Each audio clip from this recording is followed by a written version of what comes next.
that will deepen their relationship with God.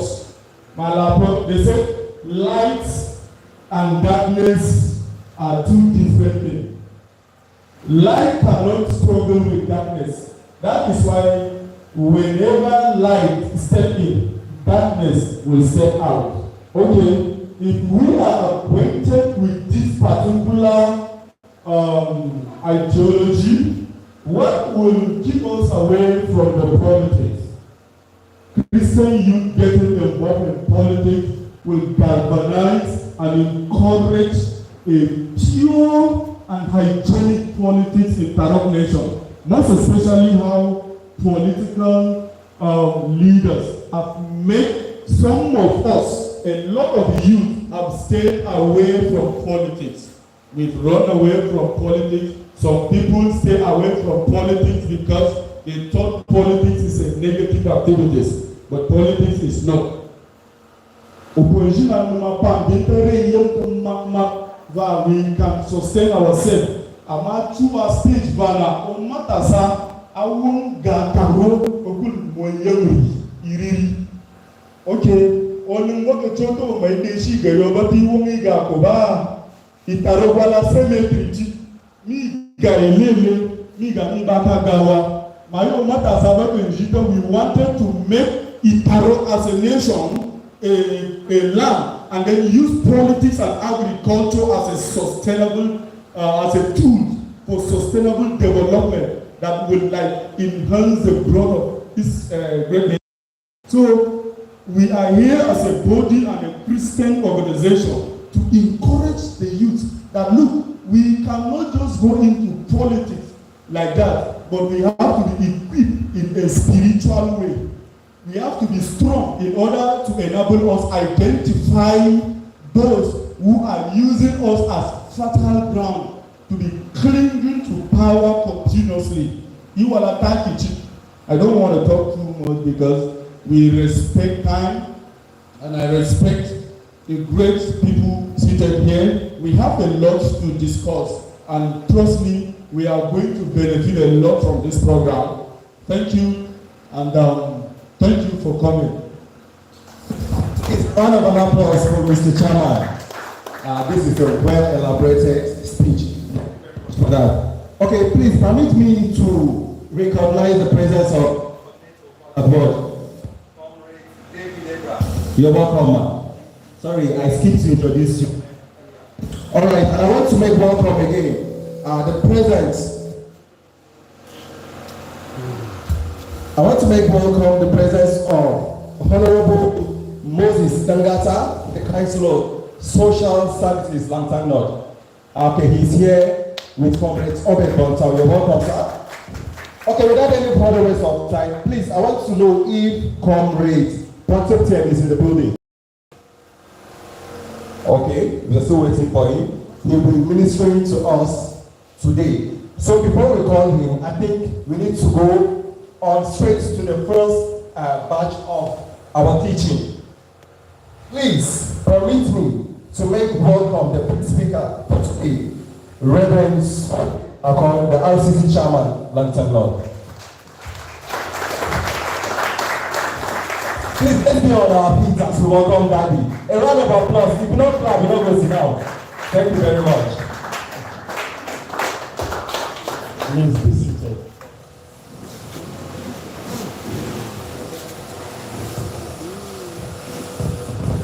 I didn't write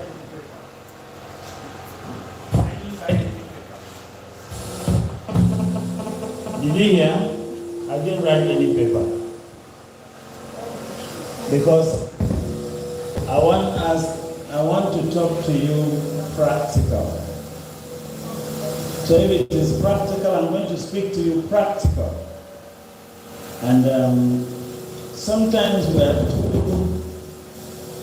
too much into intellectual matters, and if you are left to interpret and translate that which you have been given on paper, and you find it difficult to put it into practice.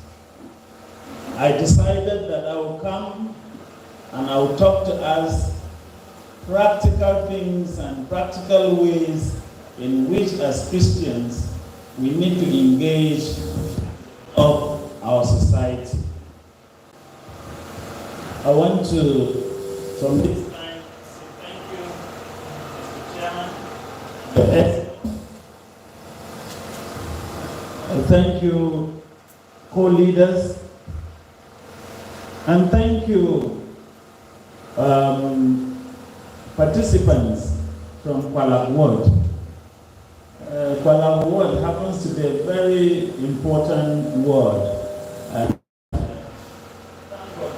There. Kuala Ward is a historic ward. Kuala Ward had produced a leader unequaled, not in Tarokland, but internationally.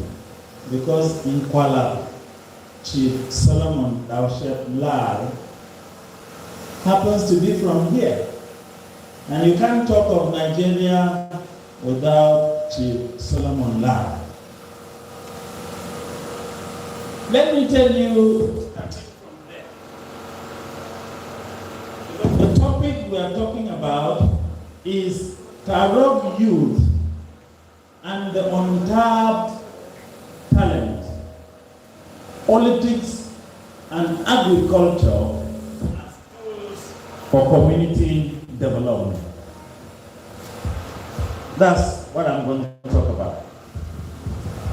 Let me start with you from this man so that you can see the contribution. I'm not going to go to terms and say to you what politics is. I think we are talking on social media when we have that discussion that I must talk to you about what politics is. But I'd say to you, I'm going to talk to you practical things and practical ways that a Christian can come into politics. A young person can come into politics and remain a Christian and develop place. And Kuala Ward, a ward that has presented a very good example of one person to us. Let me tell you how Solomon Lal came into politics. Solomon Lal was a student of TCNN. He wanted to go to TCNN. He had already gotten the form. And he was master, a young man, also a postmaster. Now, the church decided that Solomon Lal, you will be a better person in politics. At Alexander Lal, you are going to be a better person. So, the form which Solomon Lal had gotten to fill to go to TCNN, the church collected it and gave it to Alexander Lal, who was working in government, and said, come, you are going to be a pastor. So he went to TCNN. And then said to Solomon Lal, you are going into politics. We are going to step into politics. I don't know whether some of you are hearing this for the first time, but there is need for you to know so that you can know that Christian youth getting involved in politics is something that is not starting with you, but has been there. But then somehow, Christians decided to shy away from it. And when we shied away from it, those who are living in darkness and started practicing politics, practice it negatively. And today, as Christians, we don't want to come close to it because we refer to it as a dirty game, as something very bad. But I want to tell you, because the church brought Solomon Lal into politics, Solomon Lal practiced politics till he died, was a child of the church. There was nothing Solomon Lal will bring and say to the church, this is where you will go to, and they will refuse. That is where the church will go. And the simple issue is they see him as their child. And he has been practicing politics and very close to the church and remained in the church till he died. If there's one person that mentored me, if there's one person that made me what I am in politics, because let me confess this to you, I do politics. There are three things I know. Three things I know very well. Very, very well. One, I know this gospel that I am called to preach. I know it, I believe it, and I know it that God has given it to me. Bani the chapter 1 chapter. 1. 2, God has blessed me to know politics. 3, in politics, when we talk about talent, it means God has given you something. There is something endowed in you, placed in you by God. And now it is hidden. It is staying in you. Unless it is discovered, it remains there. So as a young person, there would be a leader among us here. Because there is something given to someone here that is not given to the rest. But unless you discover that thing that is given to the person, all of us remaining here will suffer it. Did you hear that one? If you don't discover what God has given into someone and place the person appropriately according to that gift, the whole of that community will suffer because you are placing people wrongly. And that is what has happened, especially to our land. And that's why this topic, that we discover this talent, we discover people that have hidden their talent, and we have left some people who don't have that talent participating and leading us. And as a result, all of us are suffering. Now there is something in you. It may be politics, it may be agriculture, it may be something else. But one very big issue that I want in the youth to get it right is that not everyone seated, not everyone seated, and not everybody would be a politician. The mistake that this land, Tarot land, have made is to present itself as every Tarot son and daughter must be a politician before he becomes something, before he is recognized, before his name is on the lips of everybody in the land. That's a very great mistake. There are things and gifts that have been given to people that are not used. And because are not used, we are all suffering. But since today we are going to talk about the issue of politics and agriculture, I want to say to you, there is a leader seated here. We are all leaders, but there is one gifted. Did you hear? One way to discover hidden talents. When I was reading and thinking of making this presentation, it was very late when I discovered I was to do something and come and test it here. Then I will tell you who is a leader. But very unfortunately, it came to me in the night and I couldn't work on it. When I tried my daughter, if she could do that to me, she said it's too late. I wanted her to have prepared when I was thinking and studying. Let her prepare something. But since I know that there is going to be entertainment, because I can see this here. I wish I were in control and giving it out before we continue the program. And at the end, I will tell you who a leader is seated here. But since I'm not in control and we are going to continue, let me tell you simple ways of identifying hidden talents in people who are leaders.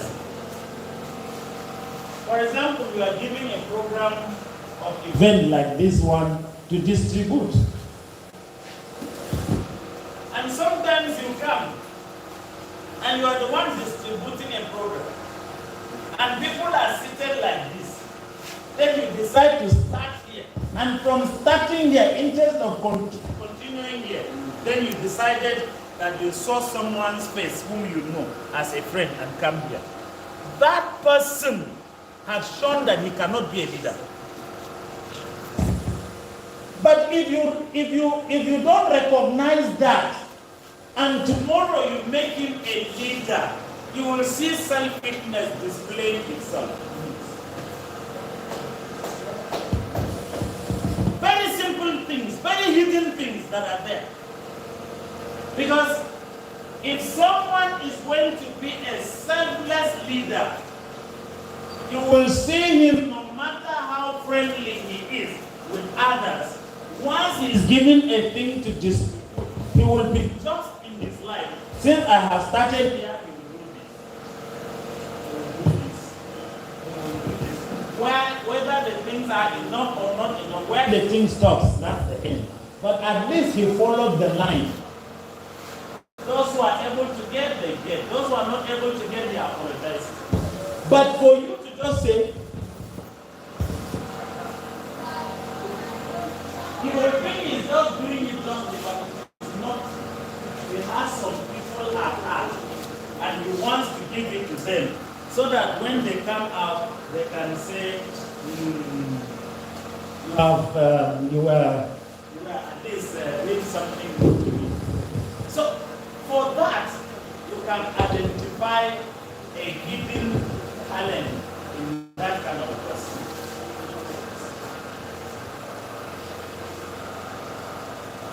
Sometimes you are given a position, and today most people take up political positions because I have gotten an opportunity to get a car, I've gotten an opportunity to get a house, and we celebrate those who become councillors or who become chairmen or who become members of houses of assembly and gotten cars and gotten houses. When they come back home, we do what? We celebrate them. We say they have done well. But those who go and finish without having a house, without having a car, but were able to sit with their constituents and discuss and take decisions and use money to give it to them so that they can solve those problems that they have discussed in their constituency. We don't celebrate them after that. We abuse them. We say to them, what did you do? What was your achievement? Instead of the collective achievement that was done because he was meeting with people, we don't see that one. Maybe like what Pilfa is doing now. After this, you want to evaluate him and say how he is. And because he did not build any wall, or he did not build any house, or he did not do anything, you are tempted to say, during your tenure as the chairman of Christian Youth in Politics, what did you do? You forgot that he gave you information. You forgot that he gave you knowledge. You forgot that he made you to be enlightened, to understand that service is not about you owning anything. I am not saying as a cost of, in the cost of service, you will not be blessed. In the course of service, God blesses you. Just like in the course of service as a pastor, God has blessed me to be using this car. Are you getting it? But that is not priority. If I were not late, let me be serious to you. If I were not late, I would have trekked to this place. Because I trekked to my church here to preach. I don't enter the car. But today, because I have two programs, girls brigade, and it was late. And I'm starting here. So I had to use the car. If not, I would have trekked to this place. Because it is not necessary that I'm coming into town. Anything around here to compete, if I'm having a program, I don't have a car. I trek. Yes, I trek. Because it's not actually necessary. Why? You need to do some sacrifices. Because no leader, no politician who does not sacrifice is a leader. Leadership goes with sacrifices. So you must be able to identify as friends. You live among friends. When you are living among friends, you are having your friends, and you are discussing and you are talking. And in your usual way of doing some things, you identify one of you as someone who sacrifices. Maybe something comes, and he said, you go for us, and no. You are the leader, go for us, and no. You take it. Just take it, just do it. There. Now, those decisions are decisions that show you that when tomorrow you give opportunity to that man, he will sacrifice for you. He will sacrifice for you. These are practical things, but we don't take note of them. We don't identify leaders by small things. I tell my pastors, I say, if you think I will know you by doing some big things, I don't see it. There are small things that I watch you for. And when I watch you, then I will know you are a leader. For example, if you are good at greeting me, coming to the RCC to greet me, I will not take you a serious pastor. Did you hear that one? Because most people who go to big people to greet and to stay with them without doing anything are psychopaths. They're psychopaths. They mislead. Because if you are given a responsibility, if you are staying in Kuala here and you have something doing in Kuala, why are you always wasting time to travel to Jos, to travel to Abuja, that I want to meet so, I want to see so, I want to see so. When there is something that you should have done to Kuala community, that by doing it, you are helping the Kuala people to become something. Let them be learning from you. But once you leave anything doing here, and you go to Jos, you go and stay 2-3 days, so that you come back with 20,000 in your pocket. When you come back with 20,000 in your pocket, now you begin to move around. You buy this for this for that, do this for that, and before you know, the money is finished. The next thing you are waiting for again is, when will I visit Abuja? And every time you are tempted to do that, but they don't give you the money unless you take information. Whether information is true or not true, you have taken information. And the ears are good in hearing. They pay you for it. So you become what? A perpetual professional psychopath who moves around and develops lies and begin to say things about this person. I want to Ibrahim Baya Sunga. The man I'm going to then I back a problem. She may die one year, black and some hand in the garbage. Mungama de Kuala are those doing that? The young people. The young people. But let me tell you quickly again, if you get involved in politics and practice it the way the masters of yours are giving you to practice now, when you want to become a counselor in your place, you will not be.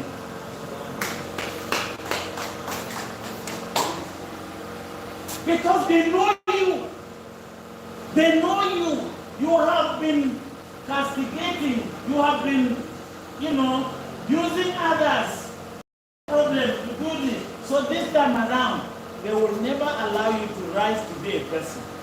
Because those who do that are never allowed to become something. We were discussing somebody before I could come here. We were discussing somebody, a young person also, who is aspiring for something. And I said to them in that gathering, that's what discussion, I said, he can never be allowed to do that.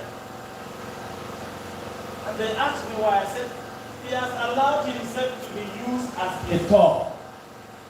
And since he has been used as a top for a very long time, this time around that he wants to be something, he can never be allowed.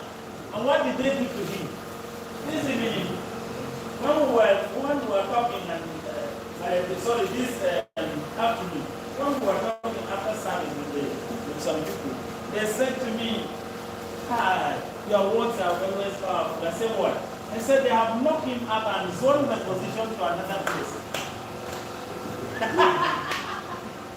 The electoral college decided to knock him off and give the position that he wants to another place. How can he do? Can he ever say you want to stand that position? You are going against the wheel. You are rolling against the wheel, so you can never succeed. Never you allow yourself to be a psychophant and be used as a dog. Because once you come and you begin to say, I want to be something, sorry, that will be a story of another day. You can never be. They will never allow you. Because they have finished you. So, as a Christian youth,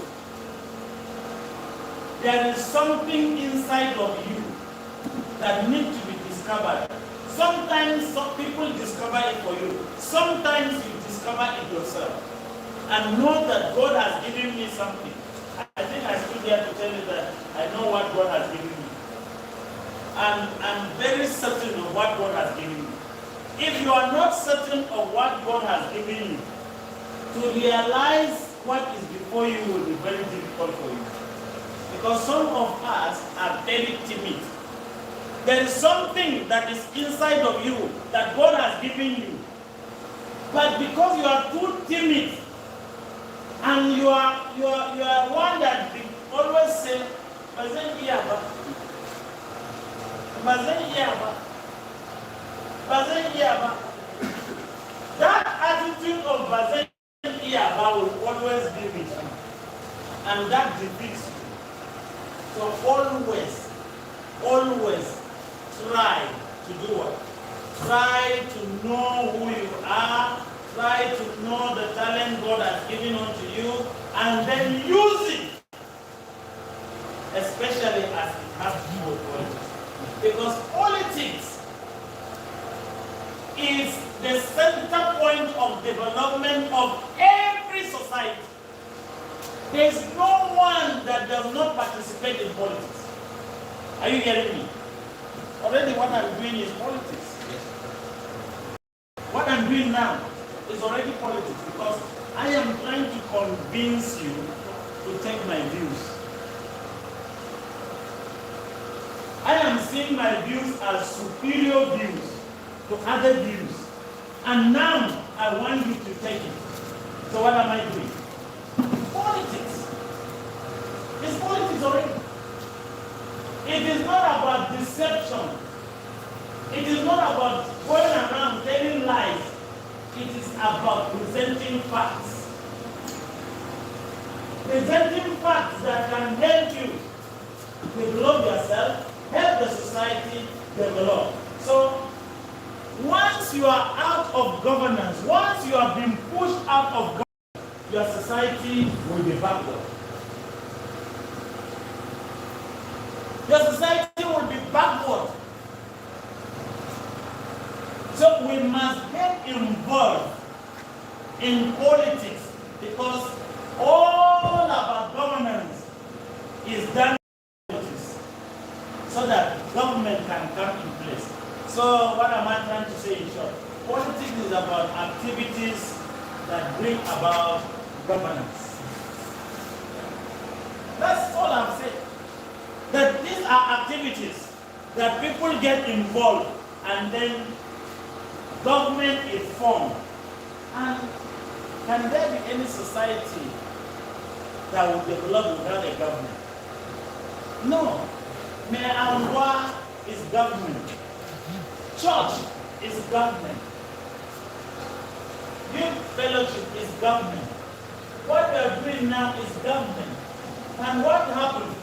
All our political activities that come to this. Somebody is referred to as the coordinator of this work. I mean, my sister here. For her to have brought you here, what did she do? What did she do? She had to go around. She had to talk with people. There are people in this place. If you want to succeed, God has given them influence, that they can influence people. That if you identify them and say, bam, bam, bam, the whole society will be galvanized. The whole society will be mobilized. The whole society will turn around and succeed. But make a wrong choice by with I'm telling them I have a program. You come and stay here and there's nobody. Why? Because they are not gifted in that. They are not gifted in mobilization. They are not gifted in bringing people together. They may have the same content of what she had, but because she can't present it, nobody will buy it. These are what we call talents that are hidden. So the Tarok nation have people, have young people, young Christians that can develop a place, that can develop their community. But where are they? They are hidden. They have been made to stay away. They have been frightened by the activities of those who are not good. So they get frightened. They are frightened by those who don't want the participation of good people.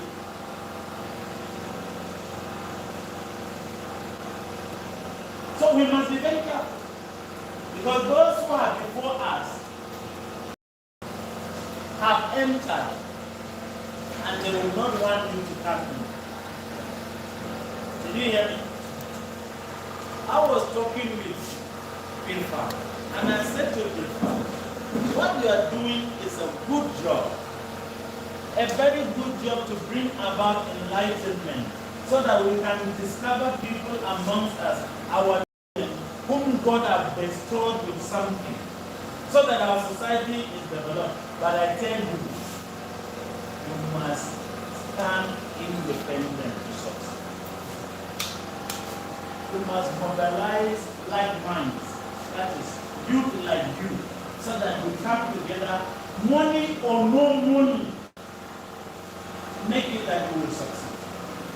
Because if you say that you are inviting politicians, can you ever come to fight me and invite me to come and sit here? When you have discovered my weakness and you are trying to come up with something superior, will I accept it? Young people, there are people amongst you who can serve us well. But if you are not willing to sacrifice, you can never take it. They will continue and continue and continue and continue and continue and continue. And when they want to leave the stage because they are not either dead or they are not strong enough, so they want to leave the stage, they bring their stooges again. So that even when they are lying on bed, it is their stooges that are still doing the doing for them.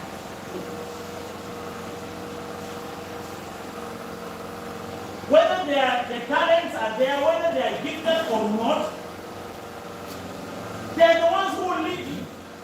And you have the talent, you have the ability to lead. You have everything that is supposed to be to bring about the development of your place. But because you are not part of the status quo, you can never come.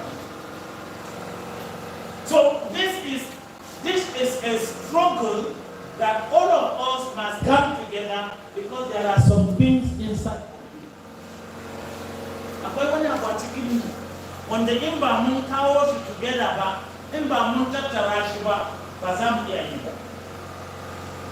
And you know,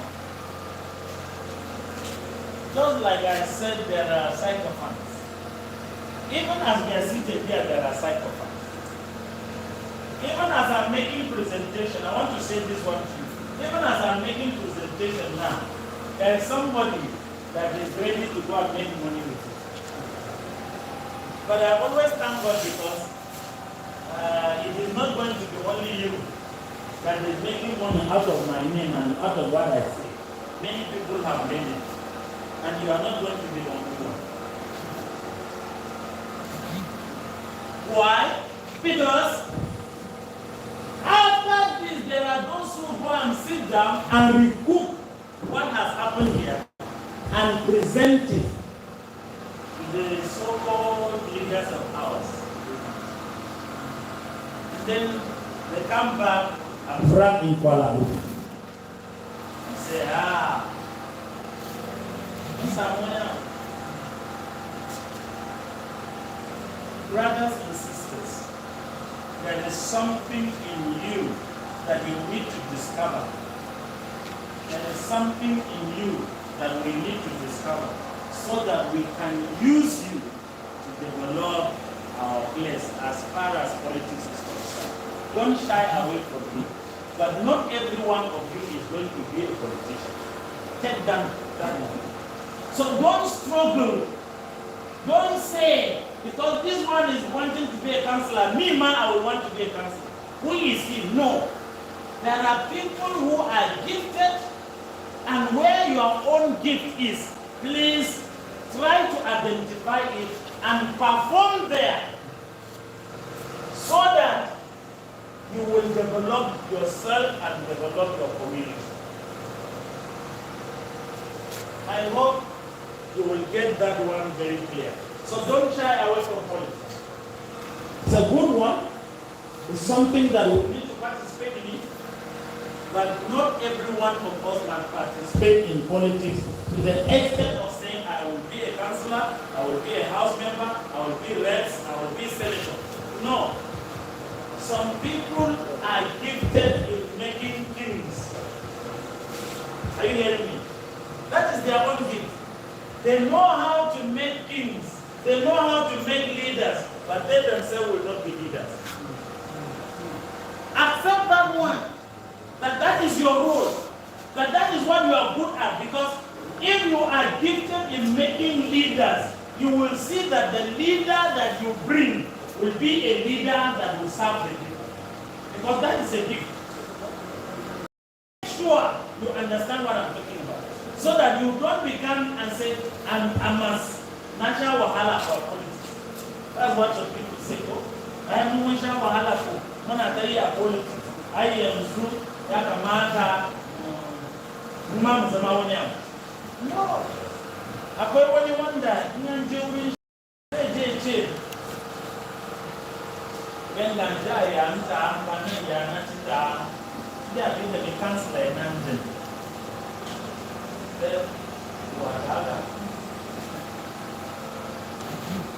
Me young can Jibutan, we are me the new. So now what I mean any back. So we are about to come high in the kanti mama dile da bayan da baya dan gamshi bariya dan gam jalbiya. Let me tell you a story. Shortly before Solomon died,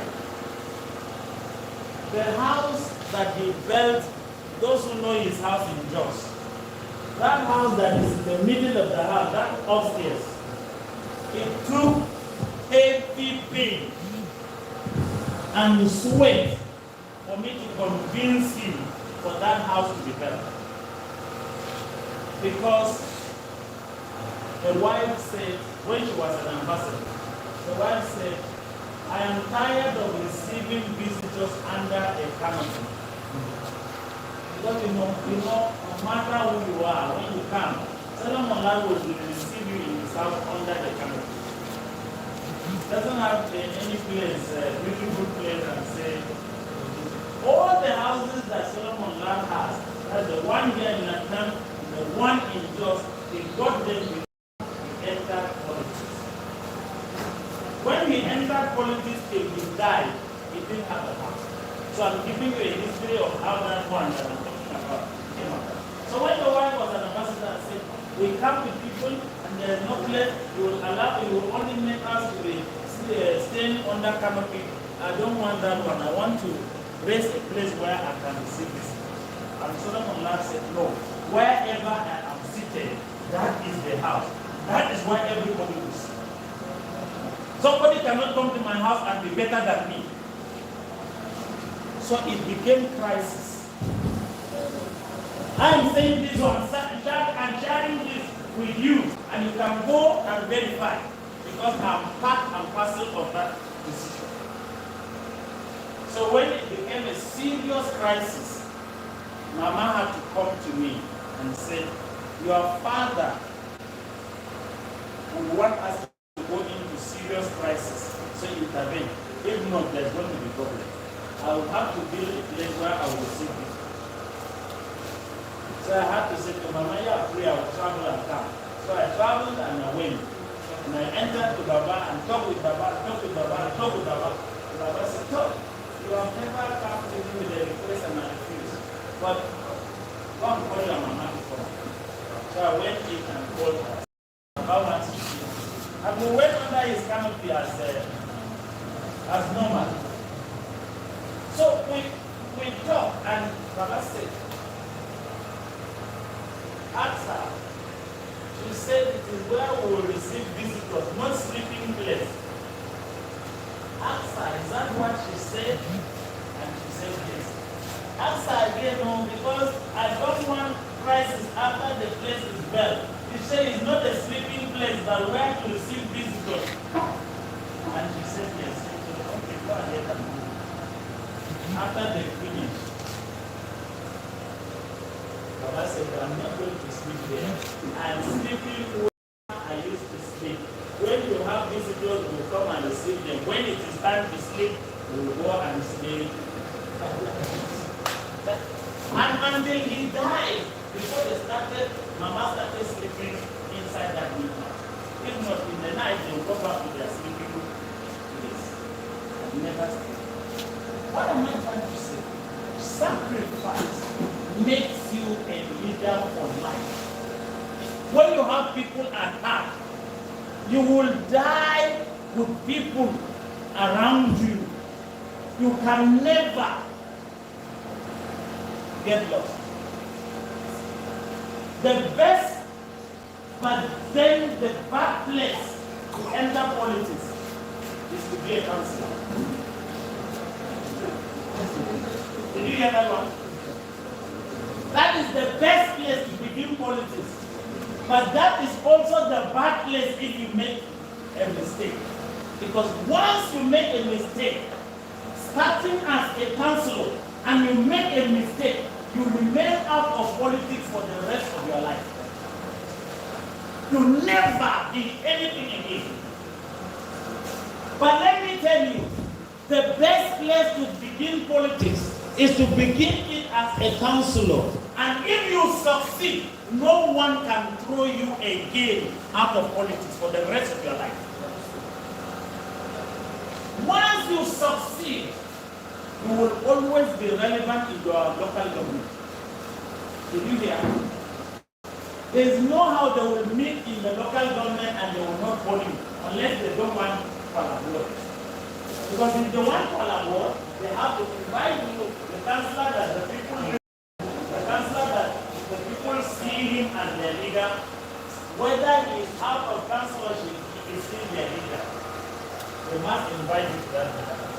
And once you have been invited to the meeting at the local government council, you are already into the state council of your party.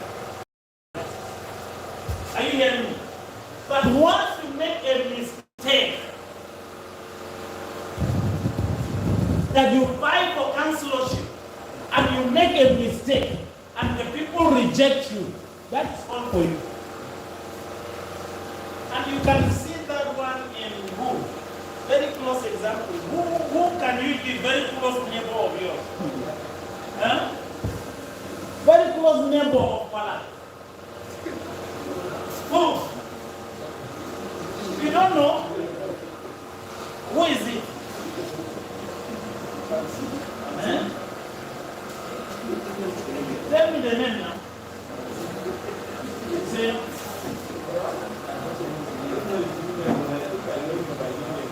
was I'm saying you see, in Langtang North, who are your neighbors? There has been a councillor that has become councillor how many times? That's it. You understand? He became councillor, and because he did that councillor, he talked about I think 3 times. You understand? The next thing is to launch him as a chairman, and nobody could stand him. Transition. Do you get it? The reason is because he succeeded as a councillor. Once you succeed, nobody can destroy you.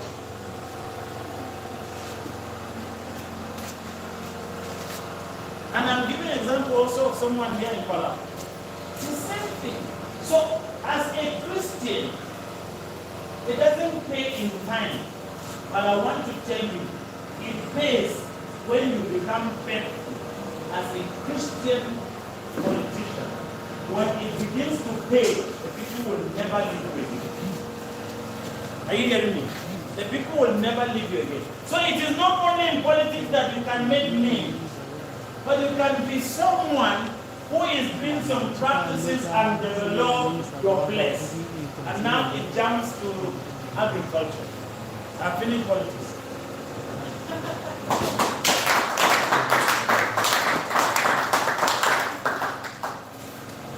It is not only in politics that you can make a name. Let me give you an example of myself. I'm building a church in my village without asking contribution from anybody. I'm not a politician. I'm not a practicing politician by saying that let me be in this position or in that position.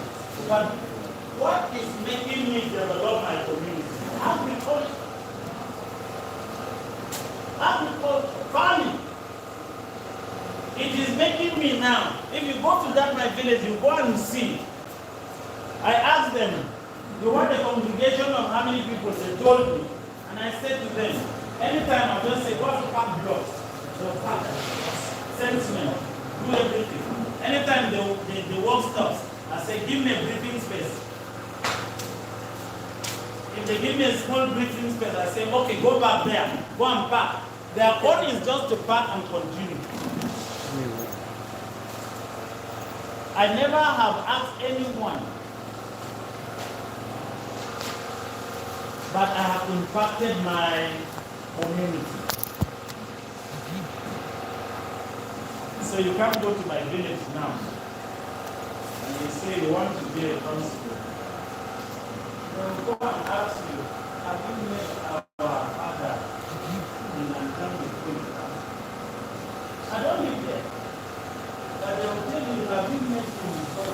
Because it's the one that we are doing, he says, you want to be leader. He said, if he tells us that this is not a leader, he's not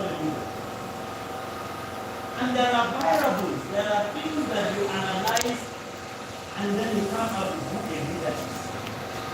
I'm not biased. I'm after my people. I'm after their school. I'm after their development. I'm after their growth. I'm after everything that will make them live a happy life. But I achieved that one not because I am in position in politics, but because God has blessed me. And God blessed me this way. Maybe you think I got it very easy. No. I became a pastor and was called in 1984.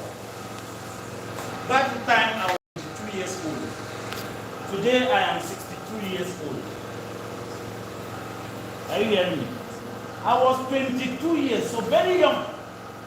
In fact, that time the church said, you are too young to become a pastor. I will not accept you. But I insisted that I was called. And then the leader, Reverend Danina Bawado, when I came to say to him that I am called,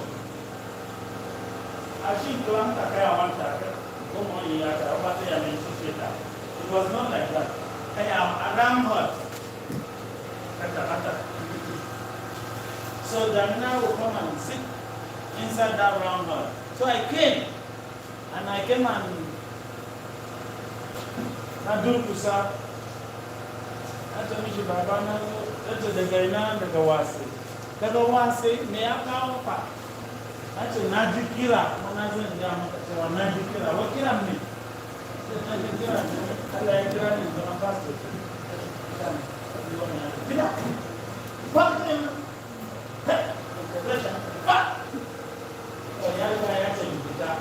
So I walked out strongly. But the people not sure what they say about it. When Father took at me and Mama sang there, and we asked some here, and we sang here.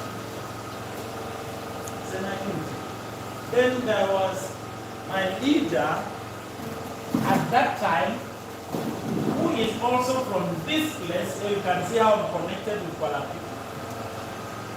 But he is there for living here now.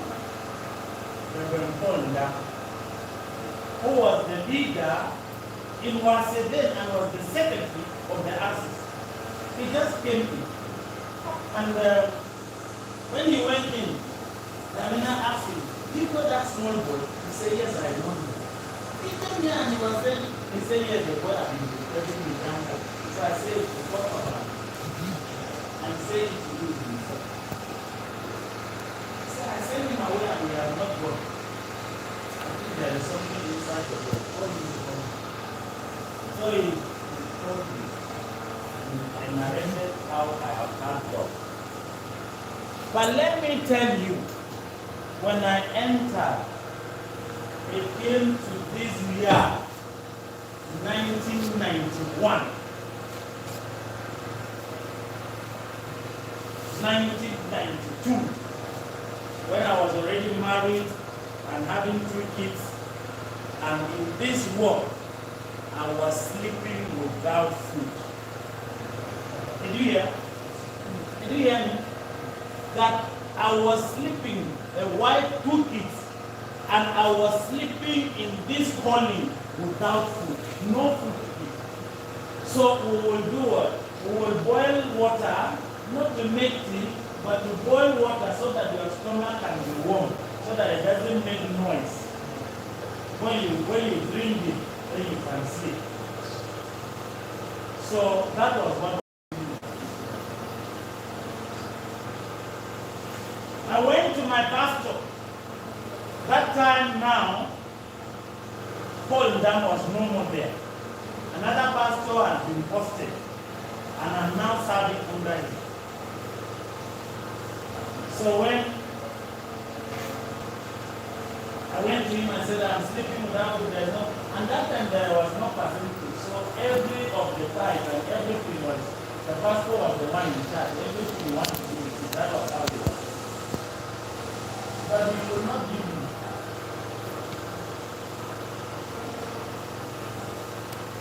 So So I decided and told my wife, let's pray. What is God wanting us to learn from what is happening? So we decided to pray for 1 week. And at the end of the prayer, God said to me, I have given you the gospel, but look at your left, there is something, take it.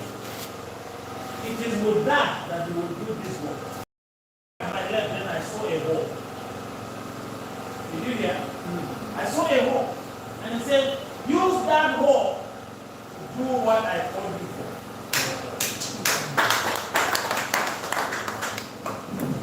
So that was the history of my beginning to do my farming activity. And how did it happen?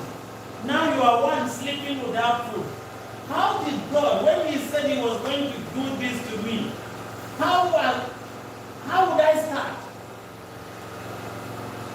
That evening, a woman came to our house. And the woman stayed in the house and stayed until late, around 7. Then she wanted to leave.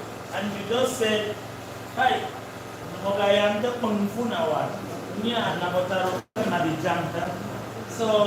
we happen to be on a baby jam.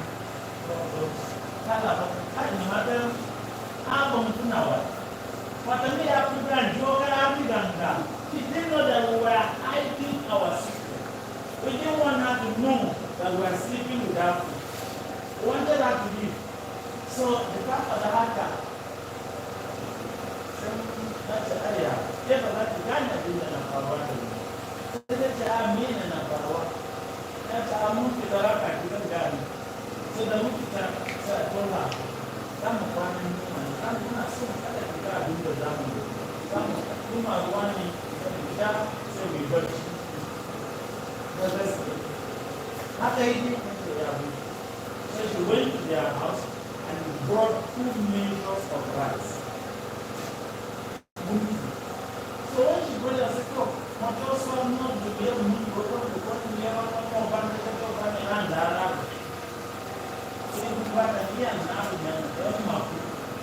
So when she gave me and I saw, then I remembered the word, and I said to myself, this man did not give me this thing to eat.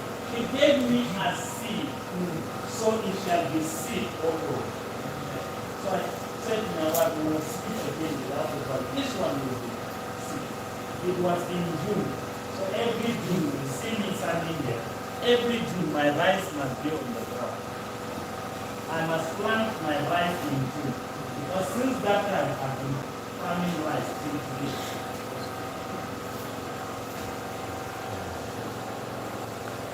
That was the history of beginning. So I started farming rice with 1 measure, 2 measures. From 2 measures, I got 2 bags. The following year, I farm again 15 measures and got 15 bags. The third year, I can give you the history of my farming till today because I record it.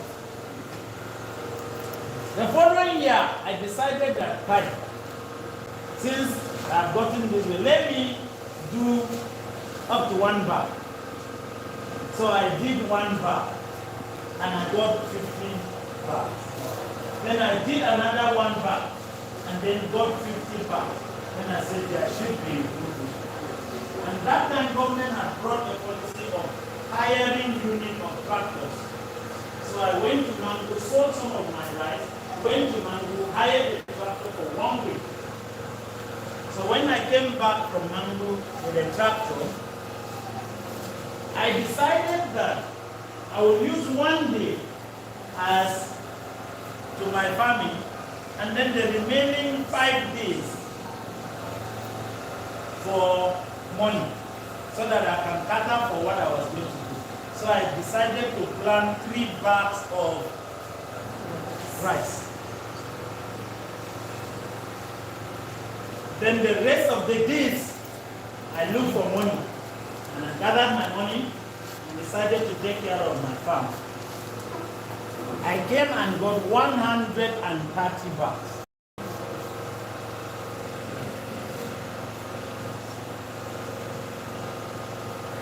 was in that I grew up.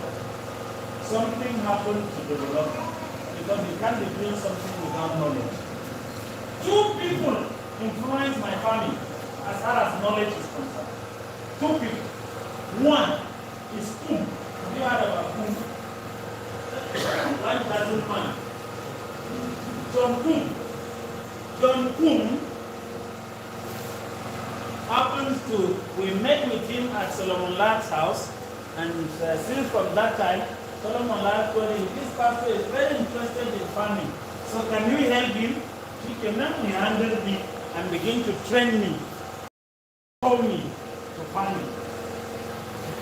Then when we came to 99, politics began. That is the Obasanjo era I was going to begin. One person that also influenced me in farming is Obasanjo. How did it happen?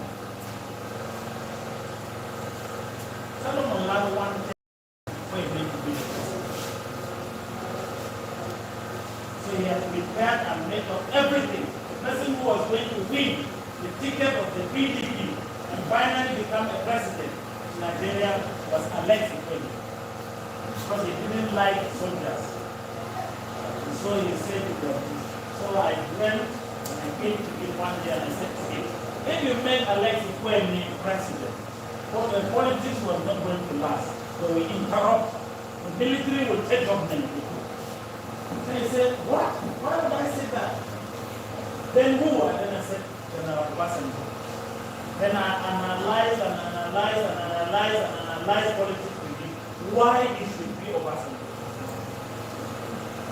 Because in my A levels, I have read international history. So I know the history of America, I know the history of Russia, I know the history of Japan. I can say so many things about them now, even as I'm talking to you. And how they became a democracy and a developed place. I'll talk to you about all those things now, but that's not my issue now. So when I analyzed those things to him, and I said to him, the reason why Obasanjo should be president. When Obasanjo becomes the president, it is going to be difficult for any military to take over government in Nigeria again. When he said, of course, okay, I'm not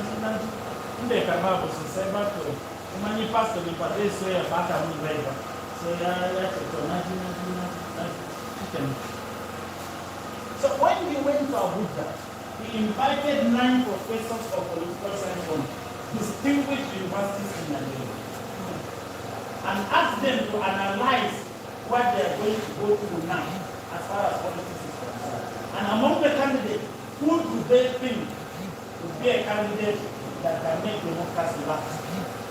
They came up and said to him, Obasanjo. He was very worried. But then, what did he do? He sent a message to somebody from Abuja to come and pick me in Langtang North and take me from. So they came and picked me and took me from. When we came, I entered and the 9 professors were there. And we said, say what you said to me. And they said, your own professor to discover this man. He is the first professor. So all you are saying to me is the first person to analyze and arrive at your conclusion. So I'm bringing you so that you know that you are 10 professors who convinced me that a person do it. So from there, Obasanjo became president. But to cut a long story short, one day he just called me and said, Obasanjo, he had talked to Obasanjo and said, there was one pastor who said to me, who changed my thinking and made you a president. Obasanjo said, if you come with me, let's take breakfast in Asoro. So we took breakfast. After we finished, Obasanjo asked me, what do you want? What do you want me to do to you? What will you say? When a president asks you, what do you want me to do? What will you say?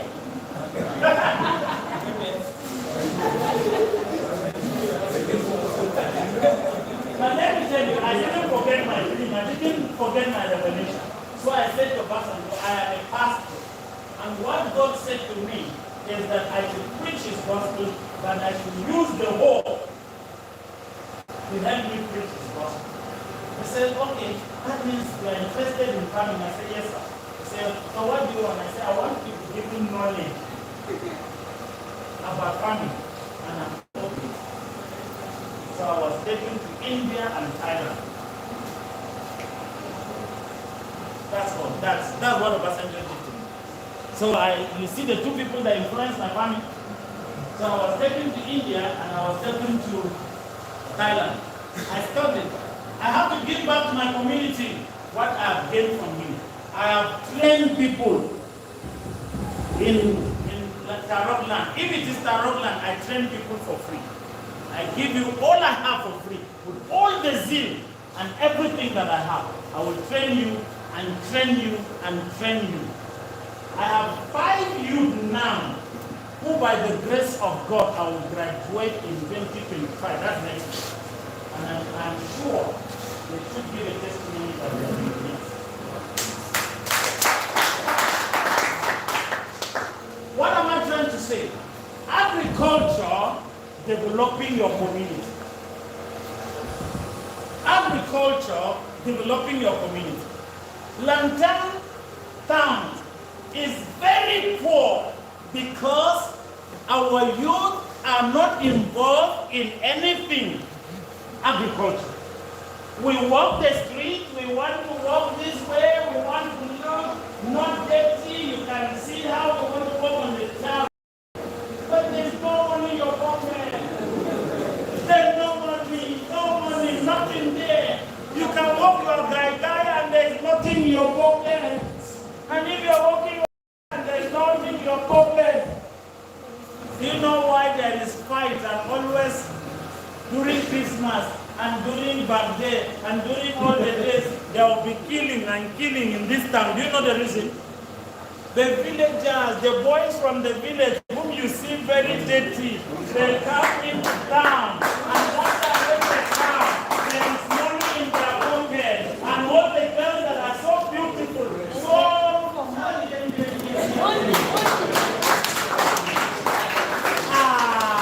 the best girls in town, the village boys will come with their money and take them. What will happen? Fight. Fight! There's going to be fight because you are not talking and there's no money in your pocket. Which girl will listen to you? Nobody will listen to you because the girl knows that she's going to stay in one. Is going to be there. But look at this man. If a village will want to give her a tree, you should know. How many girls can you take into time? But if a village boy comes now and the girl says, I want to eat in Tutari, I want to eat in Habila, that's very simple. A boy will leave Fajul and come into Langtang and spend 100,000 and go back, nothing shakes him.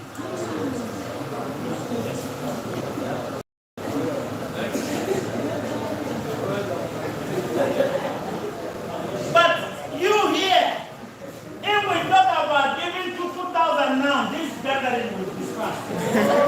But everybody here, if let us bring you 2,000, everybody will do what? When we get to this process, that we start about those Gabatu 2,000 now. Ask Gabatu 2,000 now where? Agriculture. On Saturday, listen to me and listen well. On Saturday, I was in Mount because I have little of my stocks still here. And I went to bury my friend Reverend Dabawa in Yelwa. I'm coming. I needed some money and I didn't have money. So I said, I need to work on something on my farm. So let me call the person who is taking charge of my store there.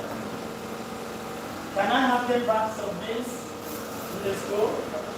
And he said, yes, you can have. I said, sell 2 bags and I tell 10 bags and same bank with me and my wife, how much do you expect that I will be having? 1.2 million.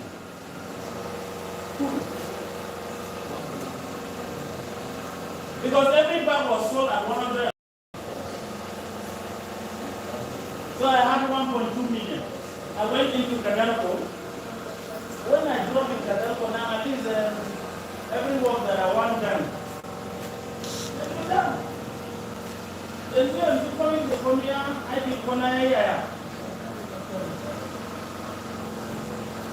Amamuna nan da kai anan kuma muna yawo kana ganin kan ka cewa wannan yana wahala wancan yana wahala, but there was a time I was sleeping without. Today I will give out. That is how you can use agriculture to develop your community. You can take your community out of hunger, because food security is a very serious tool in whatever thing. Even in politics. Even as a politician, if you don't have food in your house, people will not listen to you. There is this first councillor in Mabudi, and I tell him to nickname Nashi Mama. Maybe some of you who would go to Mabudi, go and ask of Mama and give me a story. I want man Shekara, anyway, some people were women, she may have some 15 minutes. But I had to do it. I had to go in the sky. I cannot say kind of interested in politics. How can you influence the people when you only go to the market and you buy food? You cannot do that. You cannot do anything. You can never be a politician. As long as I'm not a politician, I think that. So what do? Now, I had to take my tractor, go and farm for him, and give him 10 million. And give him 100 tubers a year and say, if he dies, you are in trouble with him. Today, I will go to Mabudi. It's a matter of phoning him and saying, I'm coming to Mabudi, and my foil, I cannot fuel fast. If I say I'm going to sleep in Mabudi, I will eat what I want from him. My wife works there.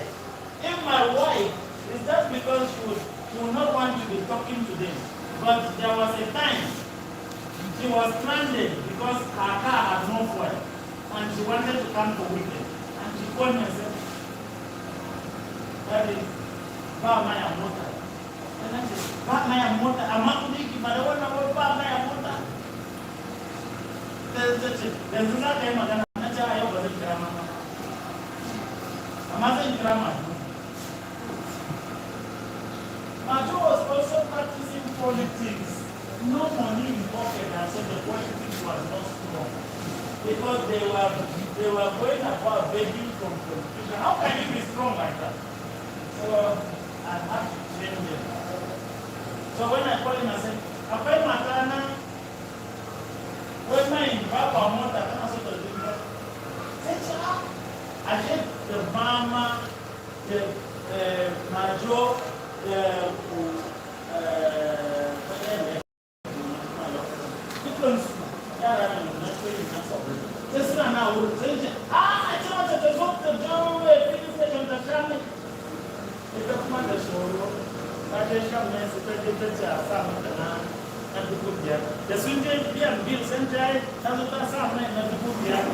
Kami da kai gida sun kira mu ce ashe matan ka haka take nace yaya wata su take wa sa mata mai na dukiya to ta sha wani mai kada je ta baka wahala kawai don ka sake sa kai da dawo. What am I trying to tell you? I'm trying to encourage you to say to you, brothers and sisters, let us not stay in this town and think, say the zama a gari za ka yi wani abu. Ita ce ka shiga aiki. Ai ko baka je wani wuri da nisa. Nawa ne arfi yanzu? 4,000. Har ma 2,200. Kuna ci 2,200 because na saya mutu 18 one. And why did I do that? Najin and Asa, Akusa the Kablaka. Are you getting this? Akusa the Kablaka, and I didn't say, I would have. I say, I would go and check up us. I would go and if you go there, go and stand like this and see that. And what do you expect? What do you think will come out of it? It's going to be money because one of their boys has 2,000.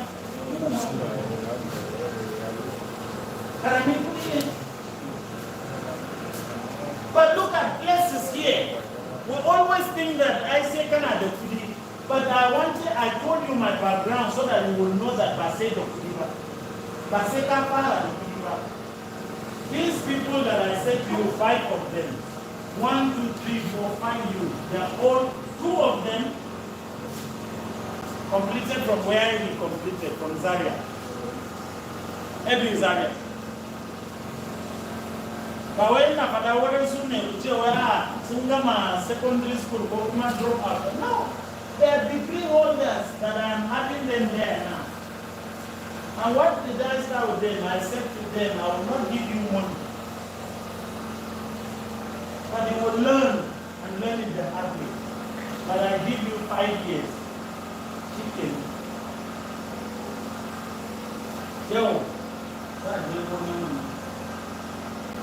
Mobile, Yadu, that's the money. TV, that's the money. Mata, that's the money. 5 days, so. I got number Lahaji. Mawani Lana Kaya thing is for church work or community work. You must remember that you either go for church work or you go for community work, depending on the community where you are living. Because you have to serve the community. So, soon I have. And the bar, church work, bar, community work, everybody will go to his town and pretend where Muntabi Aikin and Diamond, when you put school in the island of water, you need application correct. Are you getting me? So now you do that one, and then see first one. The number of the Sukai, the number of Sukai harvest. Every one of them got 5 bags. Okay. Then you can some give. Now that is about what you give back. All of you I'm going to give you. One more back. That's my contribution for bringing you here. So I gave them one more back. And I said, the influences you know I'm going to do. Let you know what I'm doing.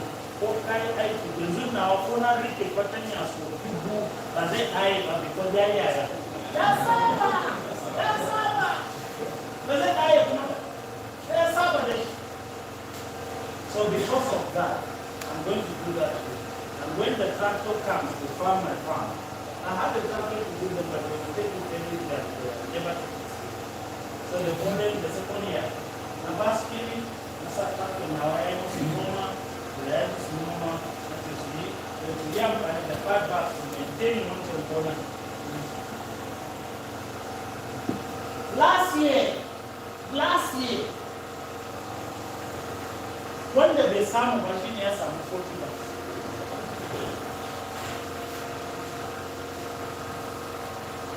And this year, but so let me run quickly because I told you I know rice. So let me give you a summary of how to farm rice. Quickly. 1, land preparation. Prepare the land, identify the place, prepare the place, make the place, and see is it a waterlogged place or the water level that is surface one. Because swampy and then upland, those are the 2 kinds of rice that you ground that you have to farm. You have to identify the farm and know the water level of the farm, so that you are able to know the seed. 2, seed. Locally, our parents, as we grew, our parents will always look for good thing for it to be seen. They never plant anything. Today, somebody will tell you, like yesterday when I was talking, they said to me, I kana so ka sha wahala, ai talauci sai ka nome shinkafa, kai sa kuma za ka yi kudi da shi, nace mishi an wuce wancan wuri.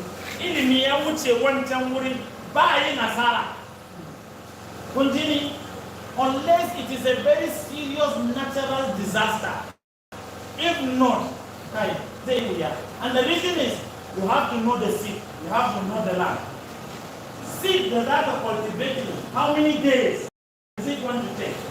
Because every seed that you see have the number of days that it's going to take. So if you know that seed naka take longer days, this is where you start. You know that the season will start in June or the season will start in May. There is one of the seeds that I have that takes about 5 months before it's ready. So I will normally do it when? May. I will start in May. Immediately the rain comes, I will go and start it. So April, May, I put that seed. When it is November, I'm ready for harvest. Are you getting it? But when it is seed that will take 96 days, 90 days, 87 days, you know when to start. You start in either June or July. Of God, there is a seed I'm going to place on Tuesday. I'm waiting for Tuesday to come. So I'm going to place that seed on the ground on Tuesday. Because it will just take a few days to September. I'm going to harvest. Are you getting me? Now, so you identify the seed and know the seed.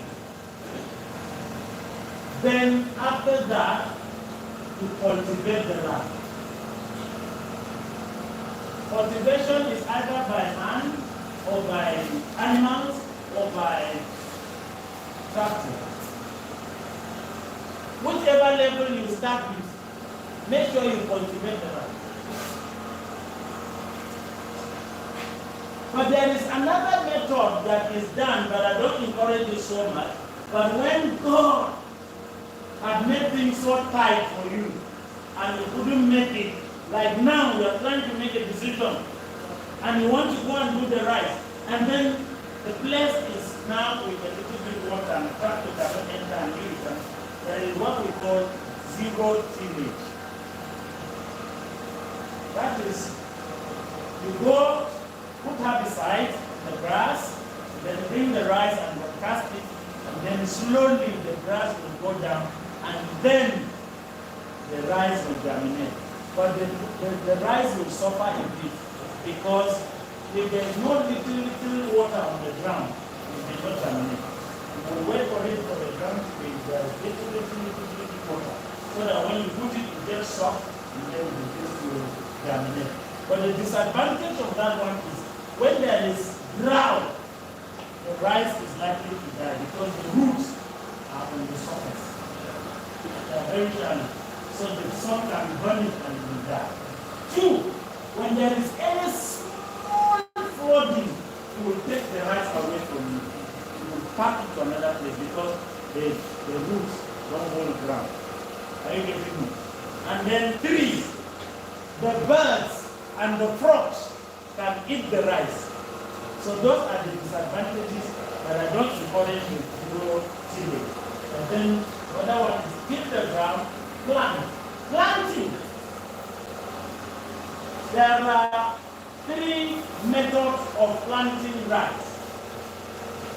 The most popular one that even if I do, but it is a bad practice, but that is what I do. Are you hearing me? It's a bad practice. It doesn't give much good, but it is what I do. And I do it with some certain degree of study. That is the broadcasting method. The broadcasting method is the simplest method that doesn't give you. It consumes seed and doesn't give much food. Then the planting, the one that you will use for or something, the drilling method, when you plant it. When you are doing that one, make sure you put either 4 or 5 seeds in the hole. 4 or 5. Let it not be more than that. then you're good to go. But the best method is the transplanted rice. The transplanted rice is the highest yielding rice. You make a bed, you broadcast, after 3 weeks, you do some transplanting when you have plowed your land. Then you pick it from here and go and do the transplanting. That is the best method and it gives yield. The reason I was able to, for every one bag that one measure that you hear me say I got, was because I was doing transplanting. And that one gives a lot of yield. But I've gotten to a point where people cannot do the transplanting for me because I will need a lot of labor. Because at least if I don't put rice on the ground that year, maybe I will put about 30 bags. If I don't plant rice, then I plant 30 bags. So you can see that transplanting is going to be a very big matter. Are you getting it? So,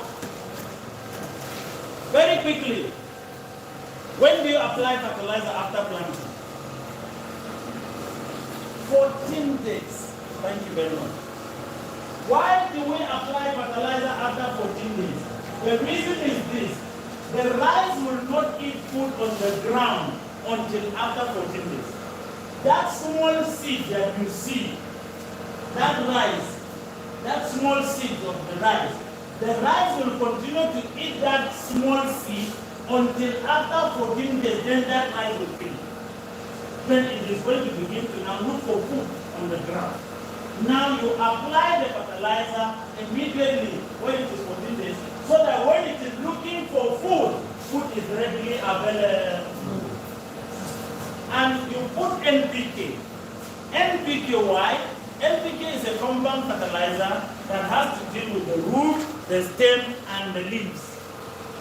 So when you put the NPK, the roots will be readily there, moving around to find the food. And then as it is being fed, the nitrogen works on the leaves. And the leaves, before you know, herbicide that kills everything, with all the grasses for us. You understand? Then the second application after 3 weeks, that is the selective.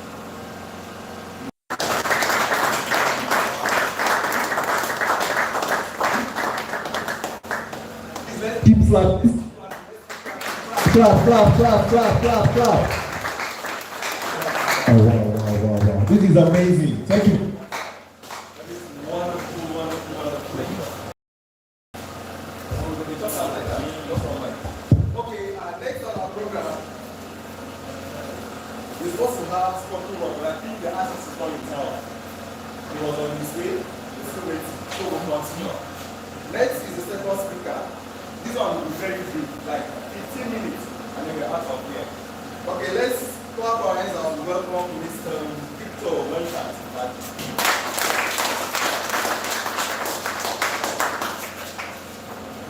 Good evening, ladies and gentlemen.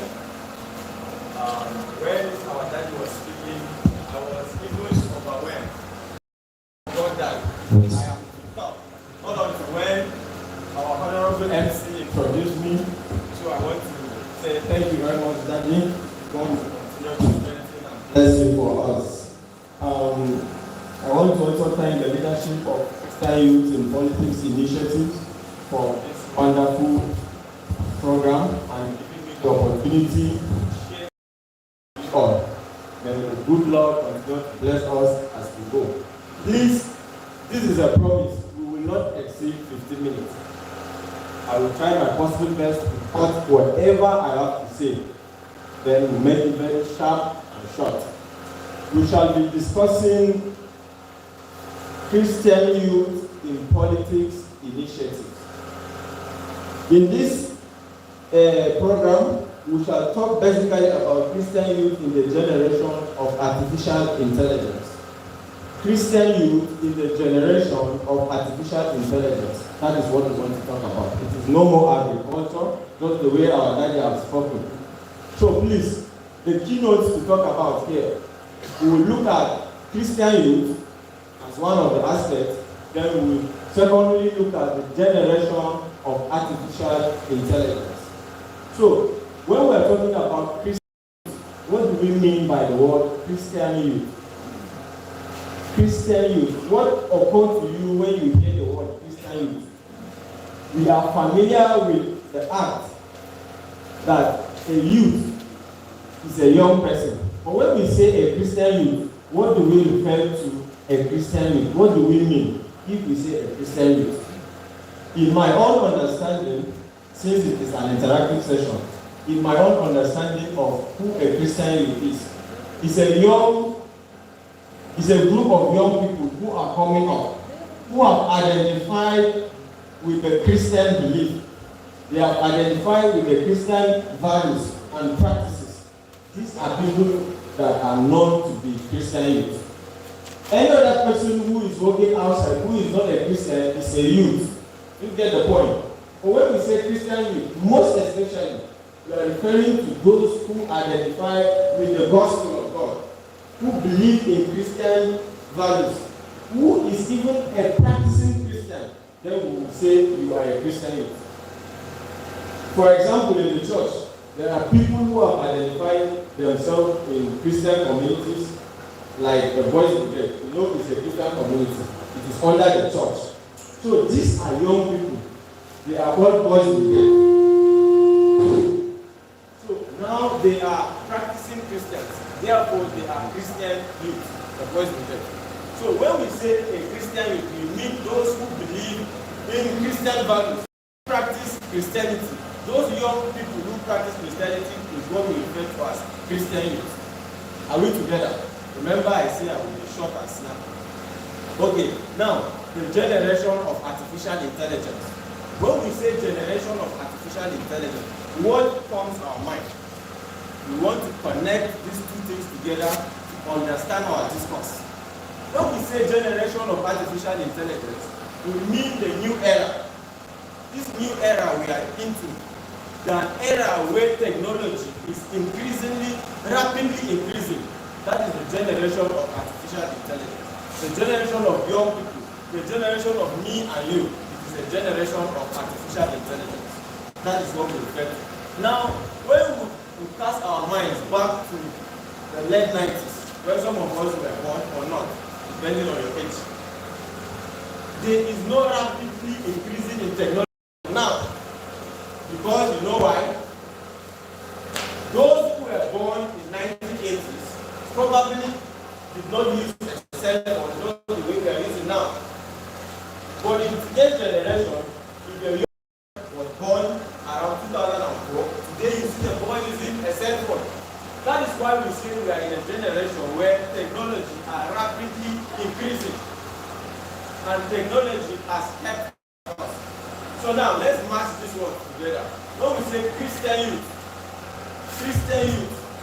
in the generation of artificial intelligence. Christian youth in the generation of artificial intelligence. What do we refer to? This is a focus on Christian youth. This is a focus on Christian youth who are struggling with the rapidly increasing of technology. As technology is increasing, as we Christians, remember we say a Christian youth is somebody who is a young man who is coming up and who believes in the Christian value and faith. Now in Christian youth, in the generation of artificial intelligence, it is a focus for us as Christians, as young Christians who are coming up. So we are navigating our faith in the generation of artificial intelligence. Do you get the point? Let's break it this way quickly. In the generation of artificial intelligence, there are tools that form of generation of artificial intelligence. But there are tools that are known to be artificial intelligence. What are these tools? Those things we are holding on our hands form up a component of artificial intelligence because we say it is rapidly increasing. This is our age. This is the new era. You get the point?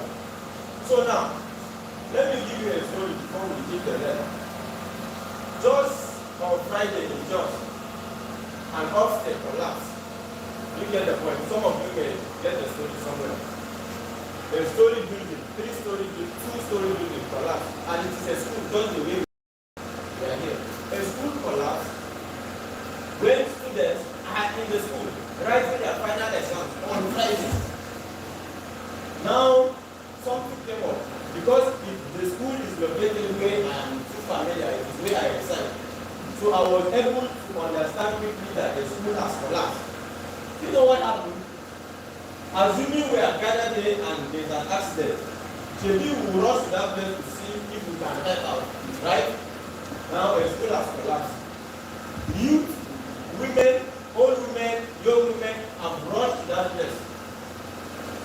But actually, most of the people who have rushed to that place can significantly not help the situation because these are 2-story buildings that collapse from top to bottom, and there are students inside secondary school. These are young people in the building. Now, what could we do? We started by trying out we can uproot it one after the other since there are people on there. This building collapsed to the down floor completely. You get the point? Now let me connect this story with what I'm saying. At some point, some students who were in the last floor, down floor, so to say, spend more than 1 hour, nobody has reached to their stage to even remove them. Because you have to remove them one after another. You cannot start by removing somebody who is at the down floor, where someone who is on the floor has collapsed down, and the whole building has gone down, so you need to begin to remove them either one by one, remove the blocks that have collapsed, and before you begin to pick the student. At a point, we could not help in the situation because we were only using physical strength to remove all of these things. Lo and behold, a car came in. This car, we normally call it crane.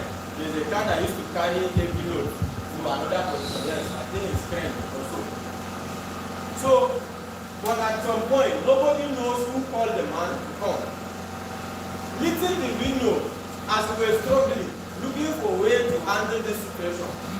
Do you know that this car is just the next community? It's just nearby in the next community. Someone has parked the car, he's no more using it. And the owner of the car is not even a young man like us. Someone who is old to some extent. It's someone in his late 70s or so who owns the car. And the car is parked in his house. But I tell you one thing, we struggled for more than 1 hour without getting help. So, lo and behold, this car came. And I tell you one thing, immediately when this car came up, work started in earnest because the crane will come. Our work is just to tie up around any block or heavy duty we needed to move. Like this and keep the students lined up. Unfortunately, some of them had gone to another one before we could even remove them. Of course, some of them were lucky to come out alive. Now, what am I trying to say? How did this man get to know that there is a school that has collapsed? When we were battling with the structure, some people were doing videos, posting it on Facebook. Some people posted that emergency, come to social place. So after the whole situation has gone down, everybody went to the man and started thanking the man. This is the story. This is where I'm headed to. The man told us that he was lying in his bedroom. He didn't know that there is a collapsed building. Not until when he opened and scrolled to Facebook, then he saw a video of a collapsed building. They say the name of the school is Saint Academy. But he is familiar with Saint Academy because Saint Academy is just the next community. So he left his house and he started rushing to Saint Academy. He later remembered he has a car that could help because he has seen the video. He saw how youth were struggling to carry blocks. So now this is a generation of artificial intelligence I'm talking about. The Facebook, your phones, your laptop, things you're holding are products of the artificial intelligence that we are saying that is rapidly increasing. Take this collapse down to 1980. Do you think this man would know that the school has collapsed? No. So you see the generation in which we are, even though when we were struggling, some people But you see, there is an advantage too. You get the point. So this is a point where technology has really increased. When you go to the hospital, to the health sector, some of these hospitals no more give cards to you like this, manual. When you come with your patient, they will just register the patient's name in their laptop and bam, you go to the ward. They will begin to attend to you. Because what? They have moved from the manual to the technology. Do you see how technology is rapidly increasing? Now our focus. Our focus is, as a Christian youth, how do we navigate our faith in the generation of artificial intelligence? Because we later understand that artificial intelligence has brought so much issues to Christian youth. There are advantages, there are disadvantages. As a Christian youth, we have seen ourselves in the generation of artificial intelligence. But it comes with vices. You know, they say every good thing that comes, either it comes with the bad aspect and the good aspect. Talk about it. So, very fast, I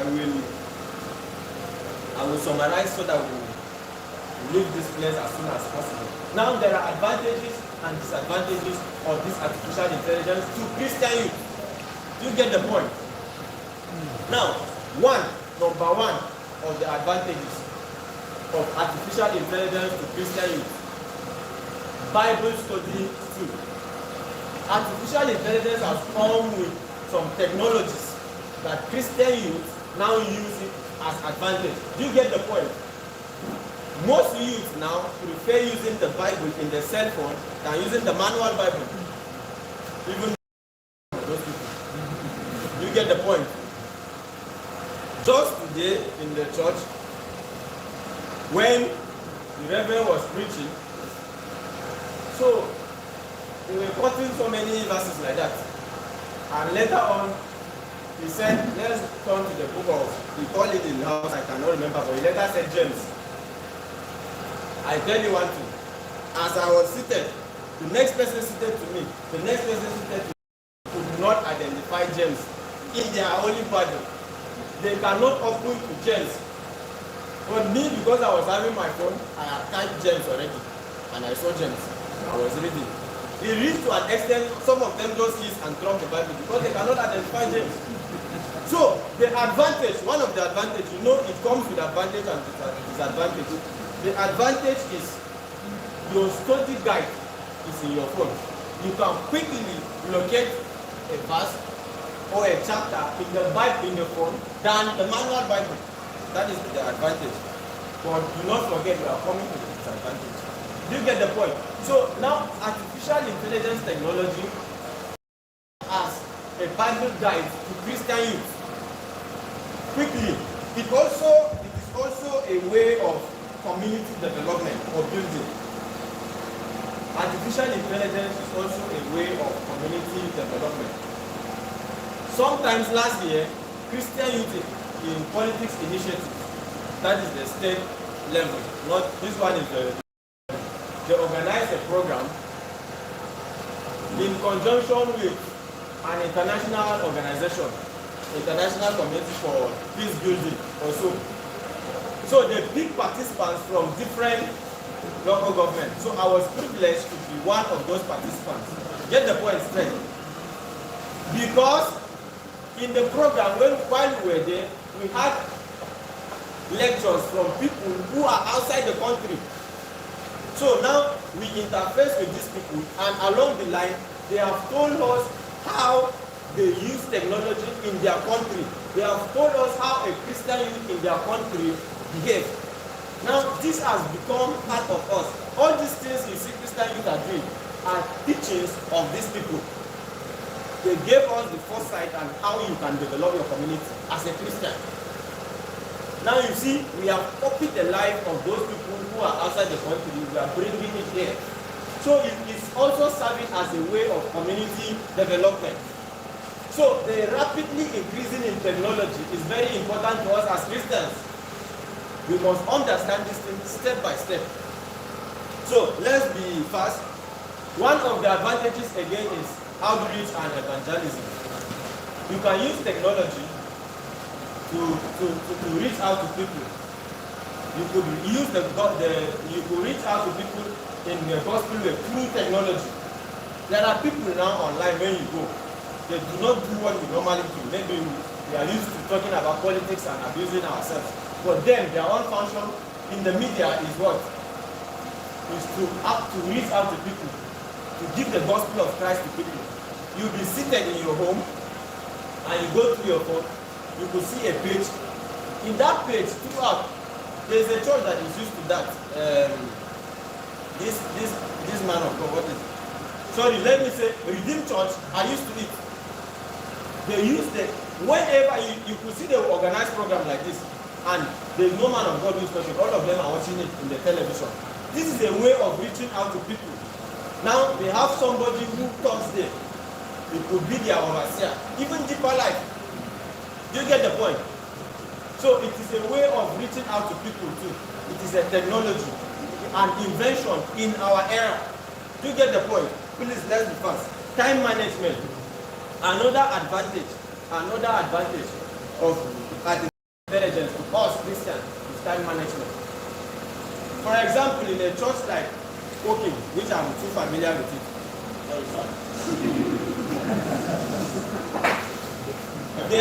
There is what happens in Woking. I don't know if it happens to some of the churches. We normally go for Aduan Safi. You get the point. There's what we call Aduan Safi. You go by 4:30 or 5, some churches. Let me tell you something with myself. I cannot wake up by 5 o'clock or 4:30. Because I will normally forget that I'm supposed to wake up by 5 o'clock or 4:30. Now what I normally do is, I pick my phone and I set alarm. Since I must go, I will set alarm. By 4:30, the phone will ring. I will struggle and off it. By 4:31, it will ring. I will struggle and off it. By 4:32, it will ring again. Then by then, maybe you are on 5. Then you wake up and you put your trousers, you wear a trouser, prepare and go for a do something. This is an artificial intelligence. If the phone was not there, would I set alarm? So this is one of the advantages of artificial intelligence to us Christian youth. Are we getting?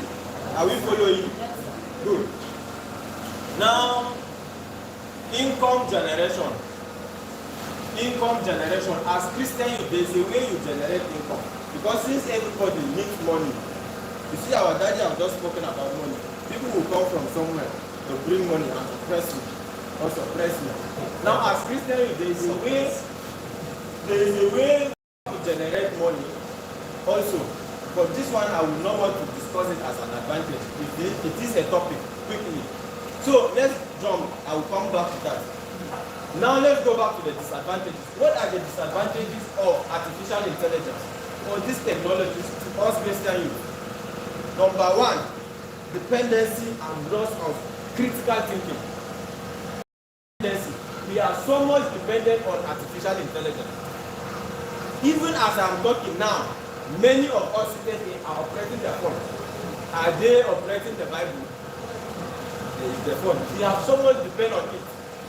See, go to secondary schools now. If the teacher give assignment to students, there's 1 student, there's 2 students, and there's 3 students. They will go back home and relax and type the question on their phone. When they finish typing the question, they just press OK. They will press OK and the phone will display the answer to them. They will do it properly. Is this not dependency? In the 80s, do you think when they give them assignment, they go and type it on their phone? No, because these phones were not available. Even though we do not know. Maybe if it were available, then they would have been typing it too. But this is a technology era, the new era. This is some of the disadvantages. This youth I told you in our, who could not open to the book of James, is because they are so much dependent on their phone. Even myself, who use the phone to open James. If we are not so much dependent on our phone, we might have located James in the Bible so quickly. But it's because we are so much dependent, we seek the phone, everything is the phone. So it has become a disadvantage to us. Youth no more use the Bible again, this manual Bible. If you calculate the number of youth in your church, maybe you have 100 youth, you see 50 with Bible and 50 without Bible. But 50 of those without Bible have their phones, so they are going to check in their phones. So over-dependency and loss of critical thinking. We can no more think critical. They ask you in school, what is a boy? You have to type on your phone. What is a boy before you begin to answer? You have so much depend on the phone. So as Christian youth, we must learn to understand that we do not solely depend on artificial intelligence because there are advantages, disadvantages rather. So now let us go back to another aspect. One of the disadvantages again, I'm jumping. We have to talk about impact on spirituality. It has impact on our spiritual life. The disadvantages of artificial intelligence. Do you know that on Facebook, there are things you type on Facebook. There are outrageous contents on Facebook. Okay, last time I was scrolling on Facebook and I saw something. They say how to make money through Mama Ajogo, Mama Iyabo or something. Let me tell you one thing. Because I saw how to make money, I skip. I have to go back. I look again, how to make money. I enter. Immediately I enter how to make money on Mama Ayabo. Hey! Problem started. I started seeing things that are not spiritual. Things that are not counter to the value of Christian practices.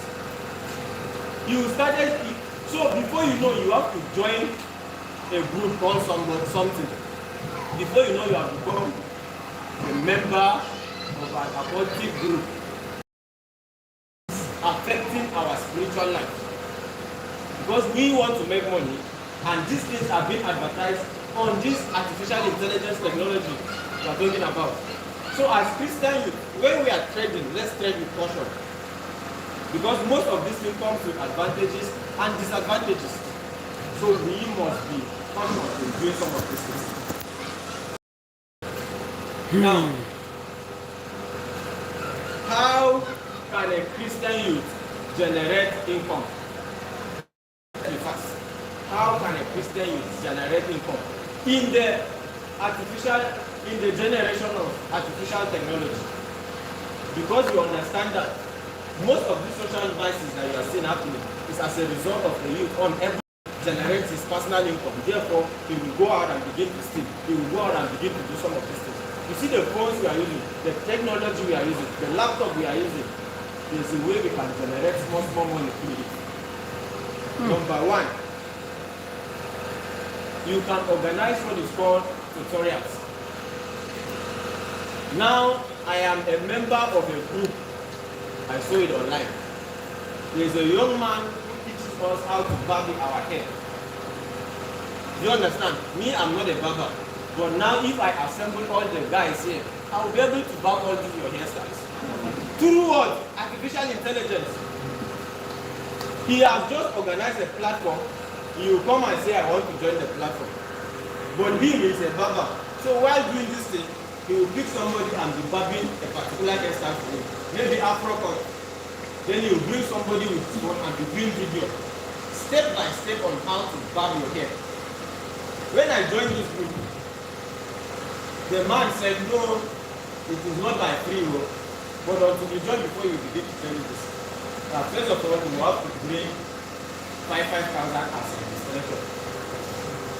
Because I wanted to be a barber, I paid 5,000. When we finished the lesson of how to barb Afro cut as a style, the next one is how to barb comb. The man said we'll bring 2 to 5 again. Okay, I thought you are going to teach us how to barb all the hairstyles. No, you said there are step by step. Step 1 is Afro cut, step 2 is comb. Step 3 is, after that one, we finish how to barb comb. We now say no, we bring 2,000 for skin cut. But do you know the point? Most of us are paying this money because we felt we don't have work, so we needed to learn a skill. I have gone out to learn a skill one time. I was learning tailoring. Then the young man who owns the shop understand that I had finished school. He said, so you are a degree holder? I said, yes, sir. He said he can no more entertain me. I said, why? The guy said, because I'm a degree holder, he has not gone to the university. I cannot work under him. So I felt as if some of these people don't have the courage to teach me some of these things. So the best way to do this is to do it online. So I was paying this guy. This man has taught us how to barb. And he's making his money. This is what we call tutorials. It's a way for Christian youth to make money. Since we do not want to make money the other way, Mama Yabo. So let's come back and face reality. Now, his platform is on WhatsApp, it's on YouTube, it's on Facebook. And every month, he registered about 40 to 45 students. Every month, he teaches them this thing.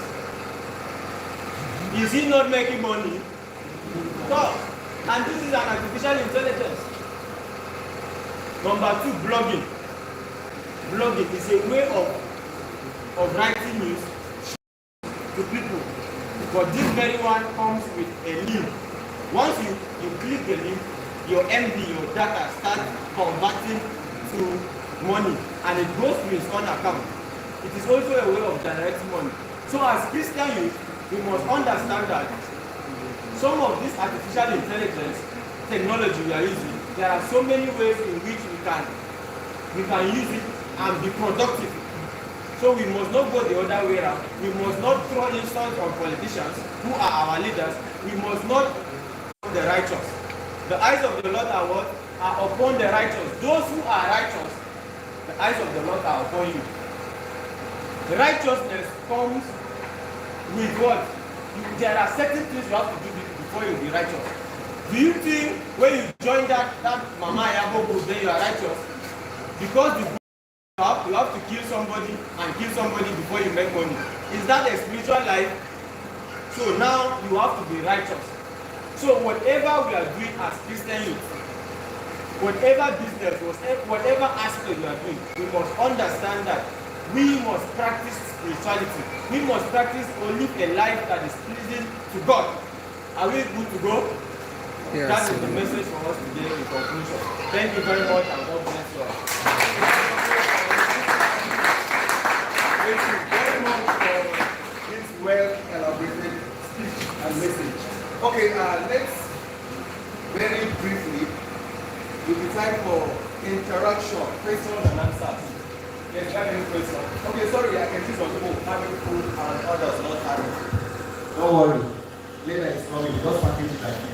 Don't panic. Everything is alright. Say the chicken, don't worry. So that's the main time. Okay. We'll call on the chairman for this session. If you have a question, you want to add, you want to reduce, this is the time for that. Thank you very much. So, you have said everything. We are acquainted with how to use politics and agriculture, and then the modern technology to build our rock to the city of our desire. We can go ahead and